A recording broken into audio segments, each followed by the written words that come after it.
En el programa que vas a ver o a escuchar a continuación, hablamos de gestionar conflictos. Yo creo que es un tema fundamental para nuestro día a día, ya que cuando menos nos lo esperamos se nos puede presentar un conflicto y tenemos que saber cómo gestionarlo. Hoy Fer nos ha dado las claves para ser capaces de pensar y de afrontarlo de la forma correcta para no dejarnos llevar por los impulsos y, bueno, ser capaces de gestionarlo de forma inteligente y funcional. Así que nada, quédate que el programa ha dado para mucho y seguro que te gusta.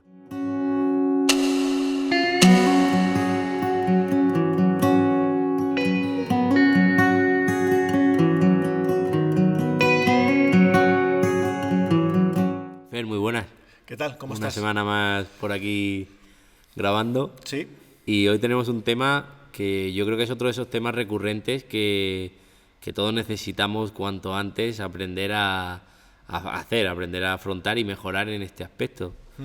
Creo que es otro de los temas de las vacas sagradas, ¿no? Igual que hemos hablado de ansiedad, de estrés, de temas que están muy presentes en nuestra vida. sí, Creo que hoy, cuéntame tu impresión, pero creo que hoy tenemos otro de esos. sí. A ver, digamos que los momentos fáciles prácticamente no... Bueno, podríamos decir que también tendríamos que aprender a gestionarlos, pero es mucho más fácil de gestionarlos, ¿no? Que los momentos complicados o difíciles, ¿no? Y hoy vamos a tratar un tema que es complicado y difícil por la situación en la que nos encontramos normalmente cuando pasa. Con lo cual estos temas tenemos que, yo para mí cuando hablo de esto digo normalmente que el problema que tiene esto es que tienes que gestionar dos cosas, y es el ambiente y a ti. O sea, tienes que gestionar las dos. Y eso por eso lo hace mucho más complicado, ¿no? De trabajar todos estos parámetros, ¿no? Y entonces es un tema que es interesante y que al final las personas que tienen grandes habilidades pues son capaces de resolver eficientemente y salir normalmente, vamos a llamarles reforzadas de estas situaciones, ¿de acuerdo? Seguramente que ya por el título que le hayamos puesto al programa todos saben de qué estamos hablando, Sí. pero nos referimos a la gestión de conflictos. Sí. Si quieres, para empezar, ¿cómo definirías qué es un conflicto?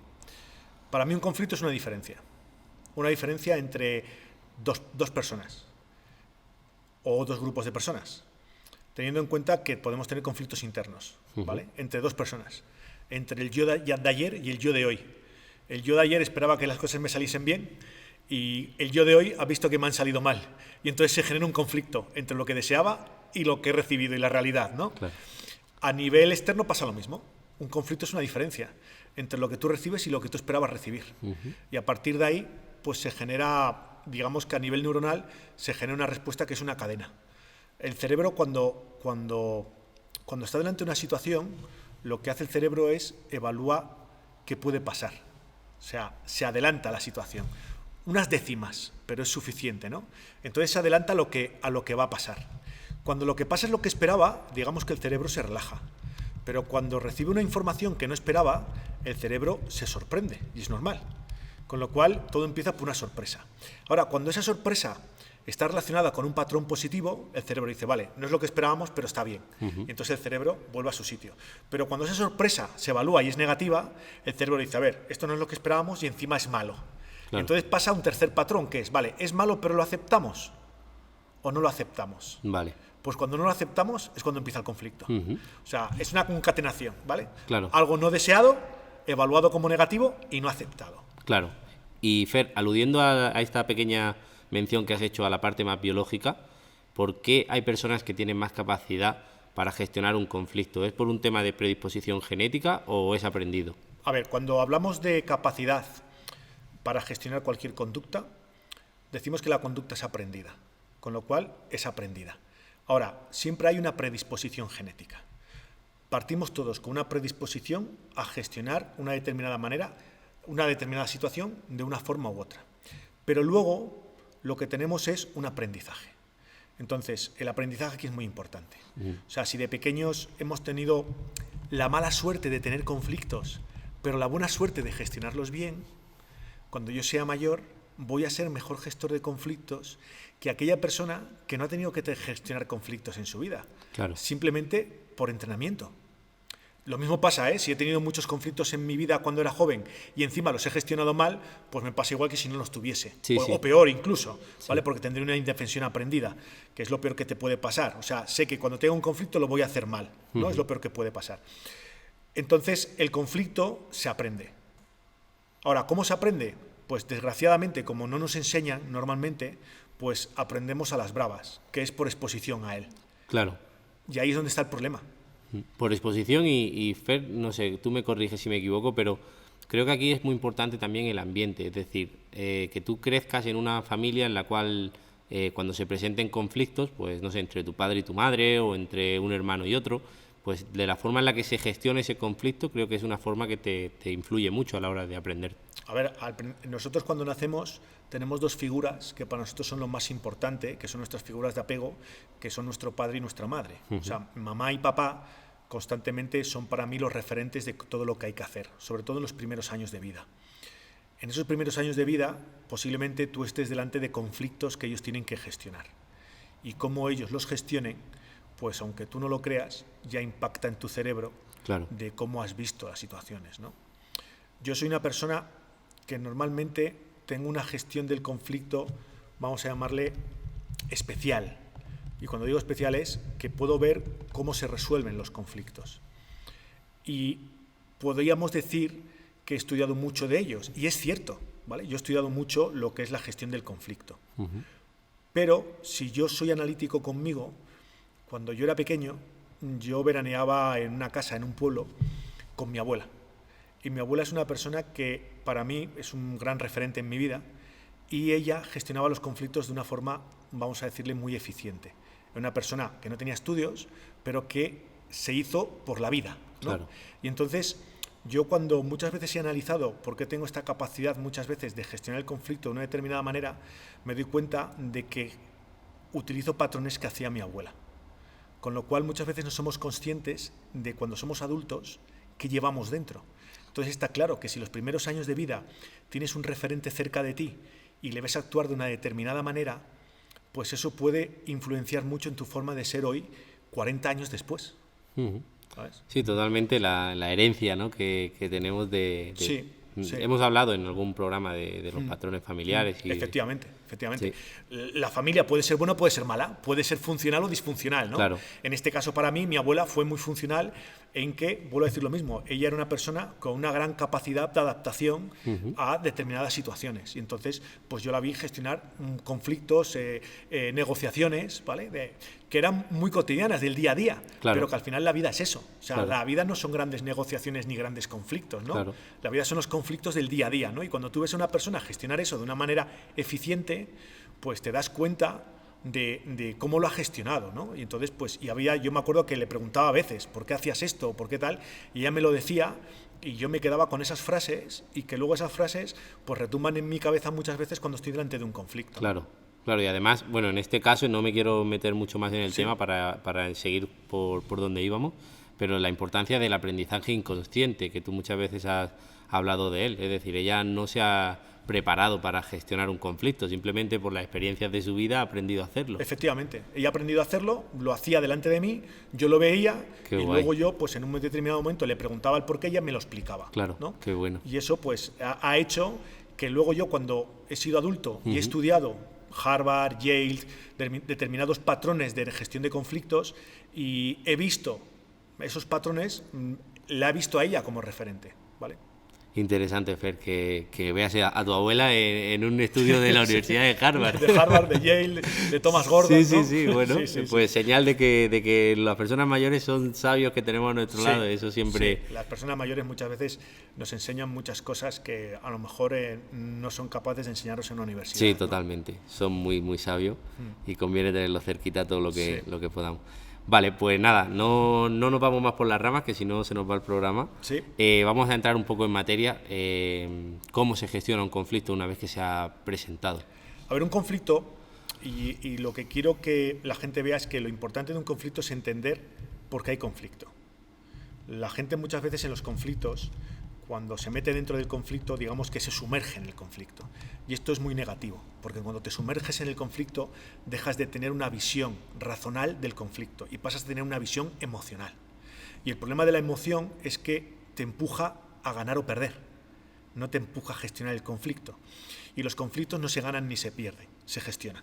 Claro. Entonces, una vez que nosotros percibimos que tenemos un conflicto, lo importante de ello es alejarse del conflicto. Y cuando digo alejarse no es marcharse y evitarlo, sino alejarse mentalmente, intentar verlo desde lejos, desde una perspectiva lejana.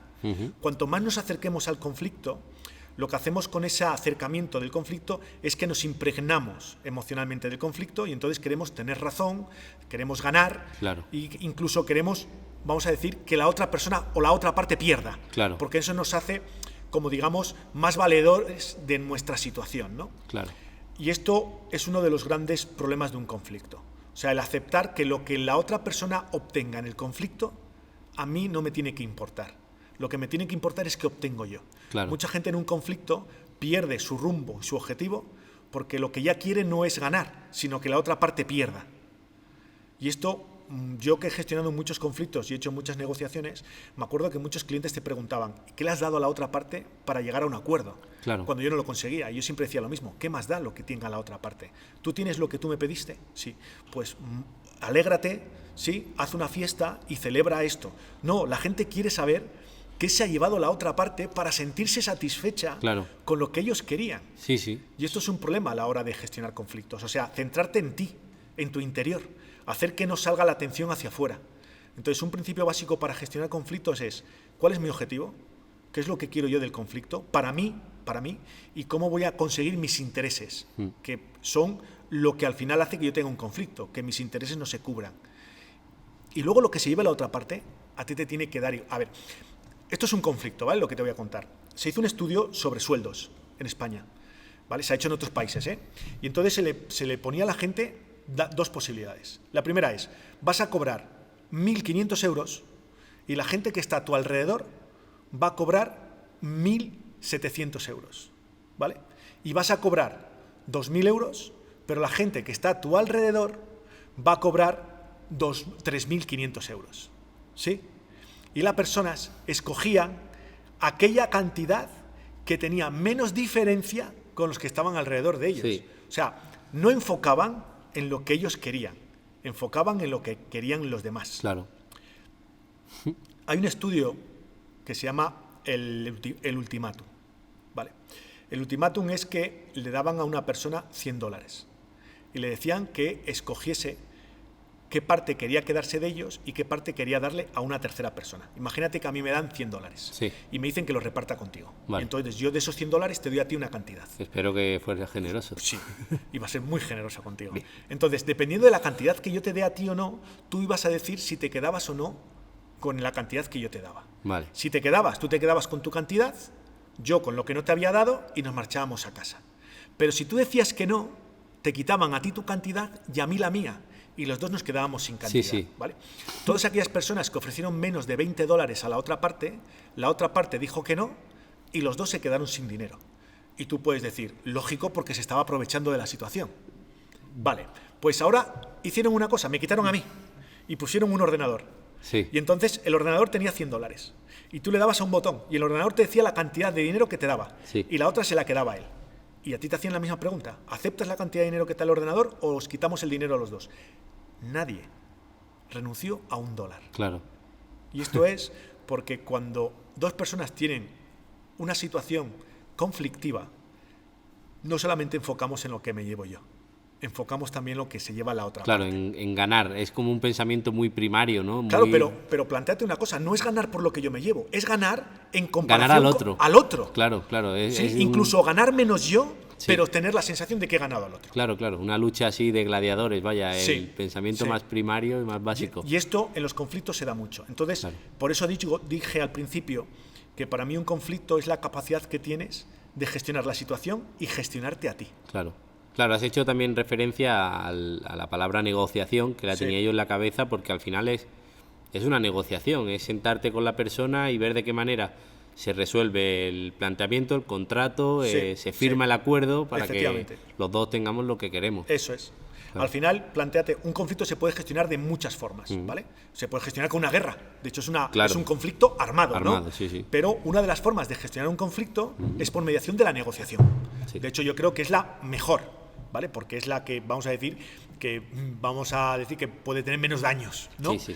Entonces, la negociación para mí es la forma más adecuada de gestionar un conflicto. Pero saber negociar no es ganar-perder, ¿no? Decía Harvard, que de hecho no es de Harvard, es de Thomas Gordon, decía Thomas Gordon que lo mejor en una negociación o en un conflicto es que las dos partes perciban que han ganado. Claro. ¿No? Es el famoso win-to-win, ¿no? Entonces, ¿cómo consigo yo salir satisfecho, pero que encima de este conflicto tú salgas satisfecho? Estos son los grandes gestores, ¿no? de situaciones complejas, los que hacen esto. Fer, sobre la teoría suena fácil, pero una vez que se presenta el conflicto, que a veces, como tú has dicho al principio, es algo que está fuera de tu esquema, que no te esperabas, porque el conflicto no surge de forma premeditada, normalmente surge de forma espontánea, inesperada, y por tanto quizás no te pilla preparado para afrontarlo. Una vez que estás dentro de ese rompeolas, ¿cómo eres capaz de salir para verlo todo con esa perspectiva? Respirando hondo, ¿vale? La respiración es muy importante, saber respirar en esos momentos para que el sistema parasimpático se active y no te actives más de la cuenta. Volver a tener claro cuál es tu objetivo, que el objetivo no se mueva. O sea, si mi objetivo es tener una cantidad de dinero, a ver, hay una situación muy compleja que es, imagínate que vamos al casino y yo te voy a dar $50. Vale. Y digo, vamos a apostarlos en el casino. Sí. Y cuando lleguemos a $200 de beneficios nos vamos. ¿Sí? Sí. Vale, llegamos al casino. Y en la primera apuesta que hacemos, en la primera, conseguimos $200. Pues eso es un problema. Claro. ¿Por qué? Yo entiendo que no te vas. Claro, y posiblemente al final te vayas con las dos manos en los bolsos. Claro. No te vayas con nada. Claro. Sí, es muy difícil en la primera jugada hacer esto, ¿vale? O sea, me refiero, en la primera jugada sacar los $200 y marcharte. Claro. Porque tu cerebro lo ve fácil. Sí. Y entonces, como entiende que es fácil, lo que hace es recalcula el objetivo. Claro. Y esto pasa en los conflictos. No, ¿cuál es tu objetivo antes de entrar al conflicto? Ahora estás en el conflicto, sí. ¿Has conseguido lo que antes hubieses firmado? Sí, pero es que lo he visto fácil, me da igual. Claro. O sea, si esto es lo que tú antes hubieses firmado, levántate de la mesa y márchate. Claro. ¿Sí? Y esto es un problema cuando las cosas se perciben fáciles. Cuando se ven complejas, no.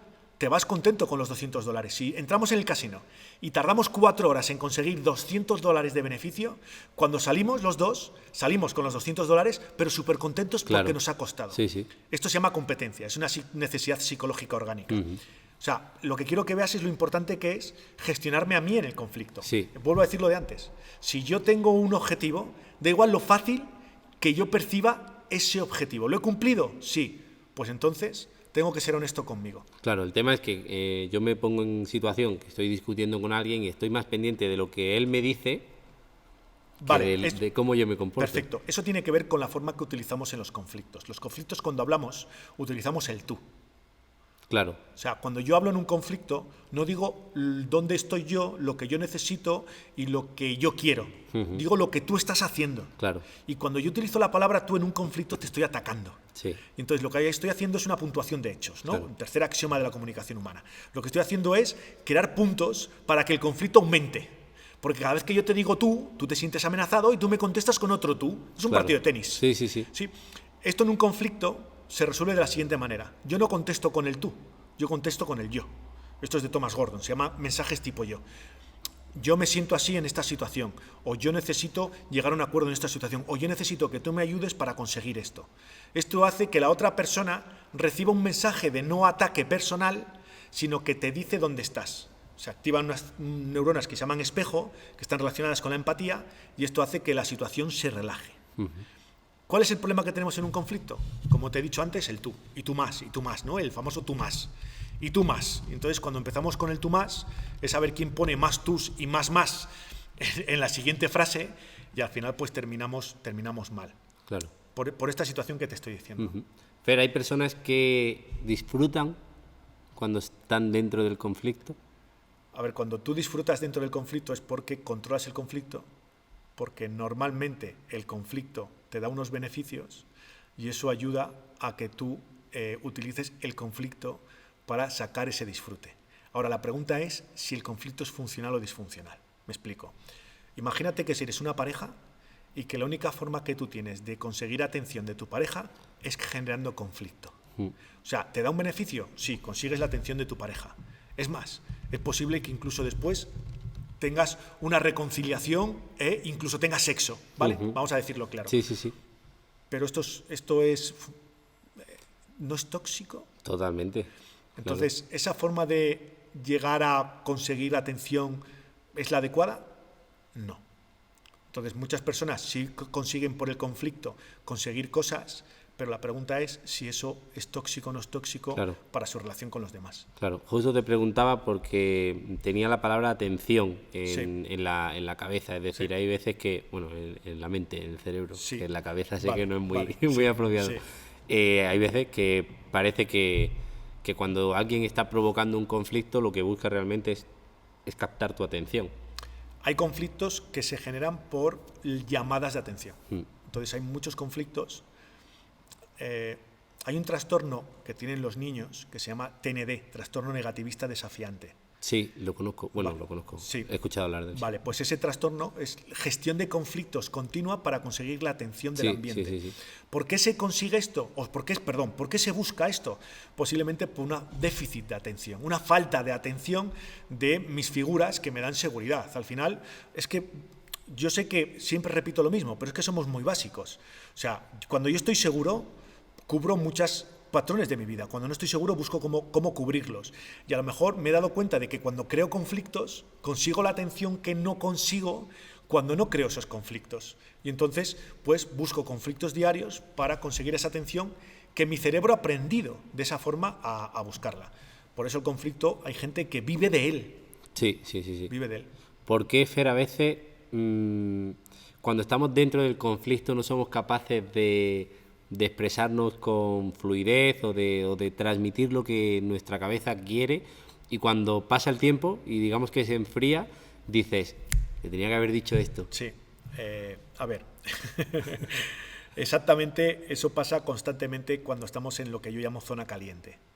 La mente funciona yo le denomino zona caliente y zona fría. Sí. Está fría cuando eres reflexivo, no estás en amenaza, y cuando estás en zona de caliente es cuando estás en amenaza y cuando tienes que resolver un ataque. Cuando esto sucede, muchas de las cosas que no tienes automatizadas o que son reflexiones, no eres capaz de decirlas. Por eso cuando sales de esa situación y tu cerebro vuelve a estar reflexivo, cuando vuelve la sangre a la cabeza, cuando la sangre se va a las manos y a los pies, se va de algún sitio, se va de la cabeza, se va del cerebro. El cerebro, para ser eficiente, necesita 1,5 litros de sangre, pero puede vivir con un poquito más de medio litro. ¿Qué quiere decir? Que perdemos ese litro. Sí. Entonces la sangre vuelve a la cabeza cuando tú sales de esa zona de peligro. Claro. Y entonces la sangre te lleva glucosa y oxígeno, hace que tus neuronas funcionen mejor, y entonces encuentras esa solución que no habías encontrado en ese momento. ¿Por qué? Porque estabas en conflicto, pero estabas en conflicto porque la situación era amenazante para ti, y por eso pasan estas situaciones. Claro. Vale, o sea que entiendo que no me pasa nada raro a mí, ¿no? Sino que es algo frecuente. Nos pasa a todos en determinadas situaciones. Claro, no somos capaces de encontrar el argumento perfecto, o incluso aunque vayas con la idea de decirlo, pero luego, tal y como se desarrolla, se te olvida. Sí. Se te olvida. Y es por eso. Vale, qué interesante. Vale, Fer, tengo 2 últimas preguntas, que no quiero que nos extendamos, que siempre al final nos vamos mucho de tiempo. La primera es, ¿por qué hay personas que ven conflictos donde aparentemente no los hay? Tú has dicho la palabra adecuada, donde aparentemente no los hay. Cada persona ve el mundo de una forma totalmente diferente. Con lo cual, donde yo veo un conflicto, tú puedes ver una oportunidad. Imagínate que yo te ofrezco ser socio mío en un negocio. Tú puedes ver una oportunidad o puedes ver un conflicto. Claro. ¿Por qué ves una oportunidad o por qué ves un conflicto? Porque enfocas en una cosa que tiene. O sea, la información que yo te estoy dando a la vez es una amenaza y a la vez es una oportunidad. Dependiendo de dónde tú enfoques, vas a verlo. Entonces, las personas que ven conflictos donde los demás no lo ven, simplemente lo que están percibiendo esas situaciones como amenaza. Para mí, el gran problema es los que ven conflictos constantemente. Claro. Más que aquella persona que puede ver un conflicto donde las otras personas no lo ven. Vale. Digamos que las personas que tienen más conflictos que los demás, ¿no? Cada vez que tú interaccionas con ellas, terminas en conflicto con ellas. Cada vez que tú, pues posiblemente, como he dicho antes, son personas que han aprendido a interactuar con los demás y a gestionar las cosas por conflictos. Claro, y a sacar beneficio del conflicto, por eso Sí. de alguna manera lo provocan, porque saben que ahí van con ventaja. Hay trastornos de la personalidad relacionadas sobre todo con el clúster B, que directamente los conflictos diarios son pequeñas batallitas que esas personas ganan, Claro. y les hacen sentirse bien por esas pequeñas batallitas diarias que han ganado. Que a estas personas se les llama vampiros emocionales. Sí. Porque cada vez que estás con ellas, pues sientes como tu energía se va, ¿no? Claro. Bernstein, cuando desarrolló la teoría de los vampiros emocionales, planteó que estas personas al final te chupan la energía, porque constantemente cada situación con ellas es un pequeño conflicto que hay que gestionar, ¿no? Claro. Estas personas lo que consiguen con ese pequeño conflicto pues es atención, es sentirse ganadora de, y es sentir parámetros que le dan, no vamos a llamar seguridad, pero sí un pequeño bienestar, porque no saben conseguir a lo mejor ese bienestar de otra forma. Claro.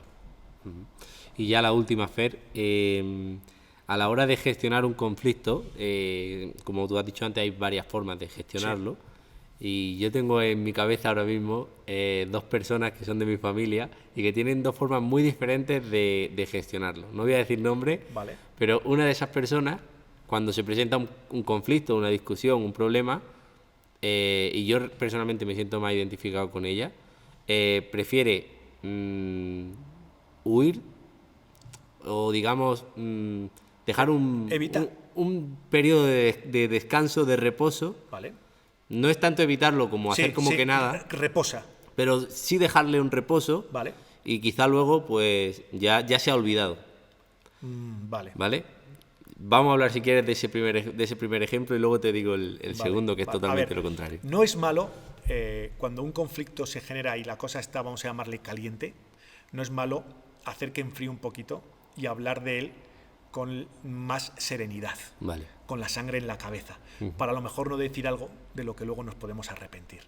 El problema es que esto no siempre se puede hacer. O sea, si yo puedo hacer que un conflicto repose y hablarlo más tranquilamente, está claro que lo voy a hacer, porque eso me va a ayudar a gestionarlo mejor, a no decir cosas que luego me pueden doler, ¿vale? Pero hay momentos en los que los conflictos hay que gestionarlos en caliente, nunca mejor dicho, porque no puedo dejarlos enfriar, porque hay que resolverlos hoy. Entonces, hay un profesor de Harvard, Robert Munky, que plantea las trampas de la negociación, ¿no? Dice que hay personas que siempre funcionan de la misma forma, por un patrón, y ese patrón es una trampa. Tú no tienes que funcionar siempre de la misma forma, tienes que adaptarte a la situación. Entonces, no siempre hay que negociar, pero tampoco no siempre hay que no negociar.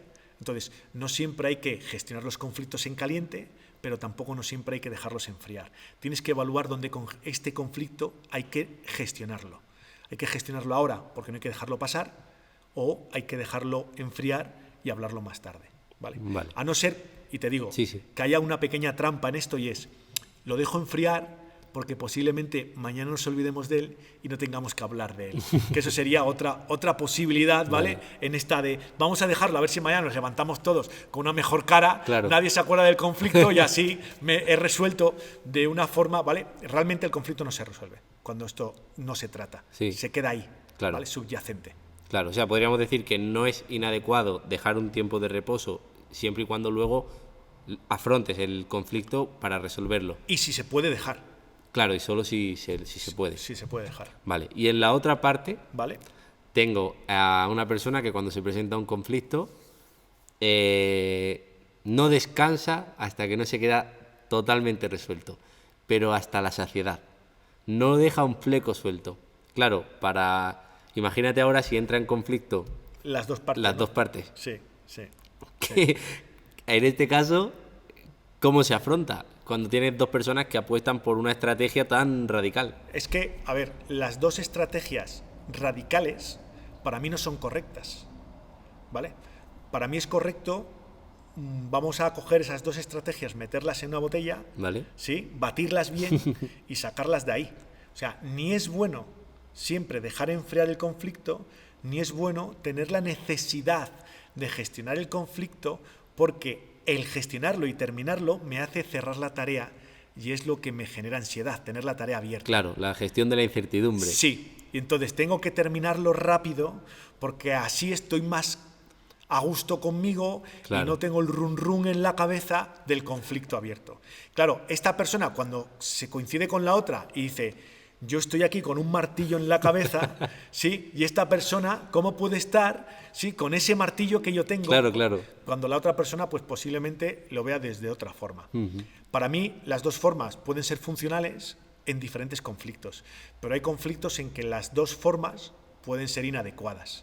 Entonces, la adaptación es la forma más buena. Lo bueno sería que cada vez que hubiese un conflicto, estas dos personas se sentasen, evaluasen cuál sería la mejor opción, en caliente o en frío, y hiciesen un convenio, claro, para realizarlo de esta forma. Y como los dos son eficientes, tendríamos, sí, un negociador muy adecuado. Pero complicado, porque en el momento tienes la sangre en las manos, en los pies, y ya hemos dicho, sí, que no piensas con claridad. Y que dices cosas que luego te arrepientes. Efectivamente, exacto. Sí.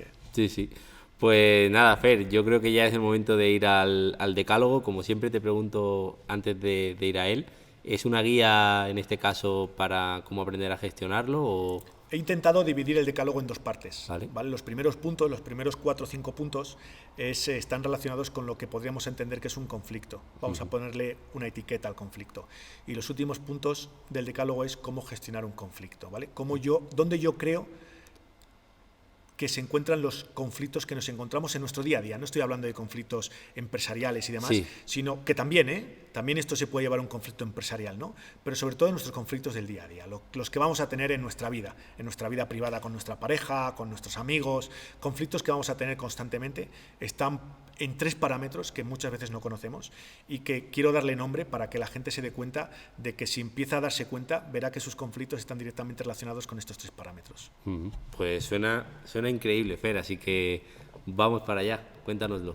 Un conflicto no es nada más y nada menos que una diferencia entre lo que obtenemos y lo que esperábamos obtener.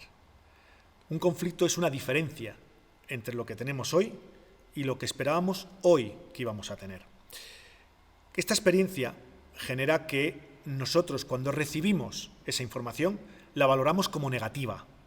Y dentro de esa negatividad hace que nosotros no podamos aceptar la diferencia que hay entre lo que esperábamos recibir y lo que estábamos recibiendo.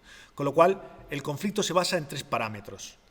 Es una diferencia entre lo que yo esperaba recibir y lo que recibo, que esa experiencia sea negativa y que, aparte de ser negativa, sea no aceptada por mí.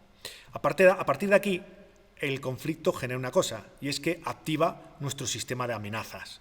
Y esto hace que se mueva dentro de nuestro organismo todos los parámetros relacionados con la energía. Y uno de ellos es la sangre. La sangre mueve prácticamente nuestra gasolina, mueve el combustible con el cual nuestros músculos, nuestro organismo funciona. Y esto hace que perdamos cantidad de sangre en nuestra cabeza, en nuestro cerebro, y lo mandemos a nuestras manos y a los pies. Y esto al final nos mengua la capacidad de gestión del conflicto. Por eso es importante entender que cuando estamos delante de un conflicto, estamos delante de una situación que hace que nosotros no podamos aceptar. El problema es que la situación no la vemos a una persona y entonces entendemos que es la persona el problema y confundimos problema con diferencia. Y esto no es así. La persona es con quien tenemos esa diferencia, pero no es el problema para nosotros.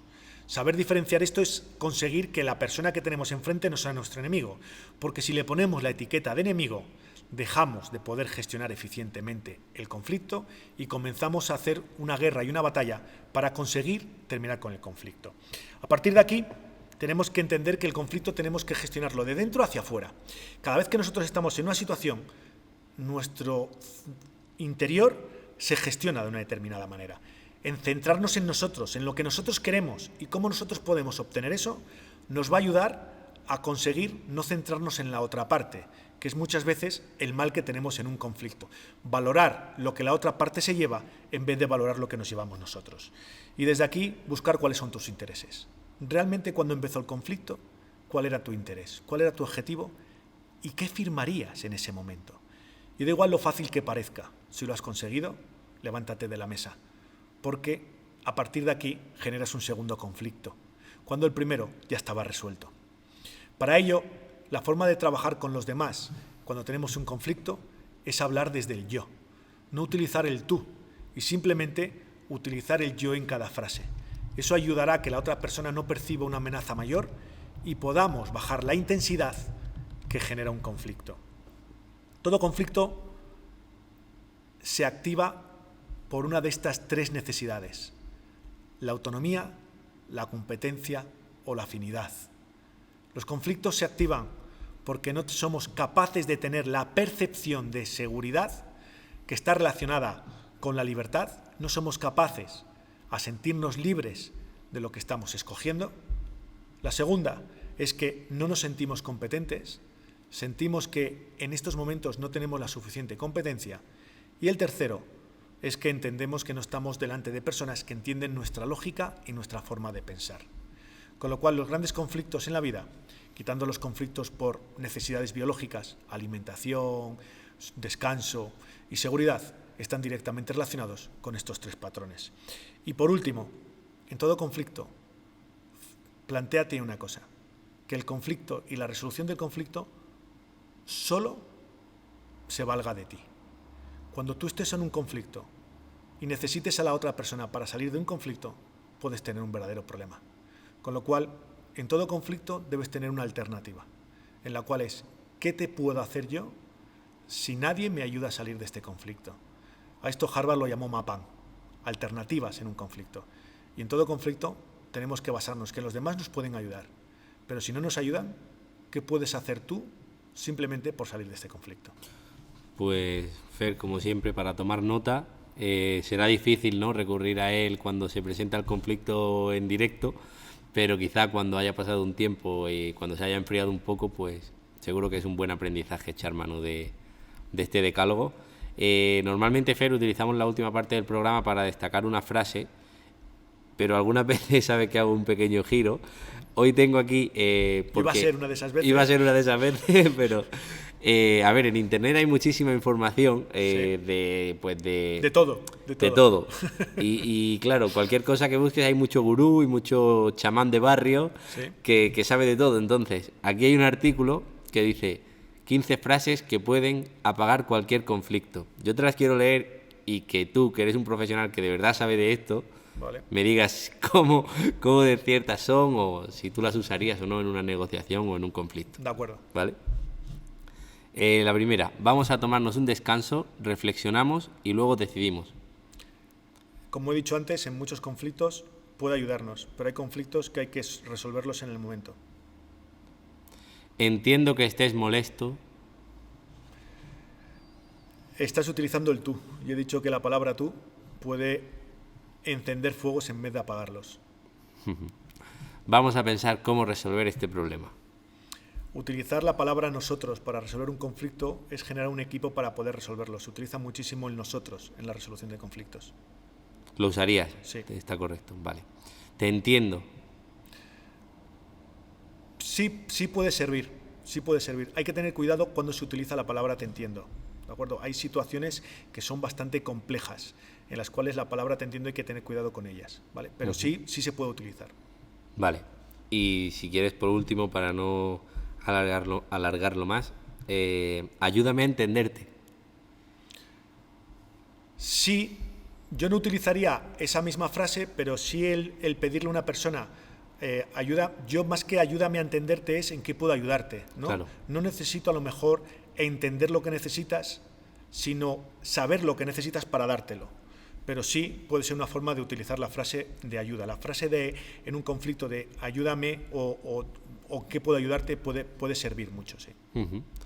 Vale, pues nada, hay algunas más, pero es que ni te las pregunto porque son clamorosas que no son muy pertinentes. Así que nada, Fer, yo creo que nos ha quedado el programa ya redondo, pero bueno, eso que lo decidan nuestros oyentes y que nos dejen en comentarios y como siempre en Instagram, en redes sociales, en YouTube, Spotify, sus opiniones, su like o lo que necesiten y quieran. Perfecto. Sí, que nos digan qué les parece, y a mí me gustaría también, si te parece, que nos aporten qué les parece el nuevo formato, sobre todo en YouTube. Sí. ¿No? Que nos digan que... Manda sí, un mensaje, Fer, que sí, estamos llenos de cámaras. sí, vamos a mandar un mensaje, ¿no? A mí sí me gustaría que nos aportaseis, como mandáis muchos mensajes y os comunicáis mucho con nosotros, que lo agradecemos muchísimo. Nos gustaría saber si el nuevo formato o el YouTube os gusta y queréis que sigamos con ello. Yo creo que al final esto lo hacemos por vosotros y nos gustaría saber si ese nuevo formato os parece más interesante o os agradaba más el antiguo, ¿no? El primer formato que teníamos, ¿no? Sí me gustaría saber qué opina la gente. Pues dicho queda, yo miro a esta cámara, aquí tenemos un pequeño estudio improvisado.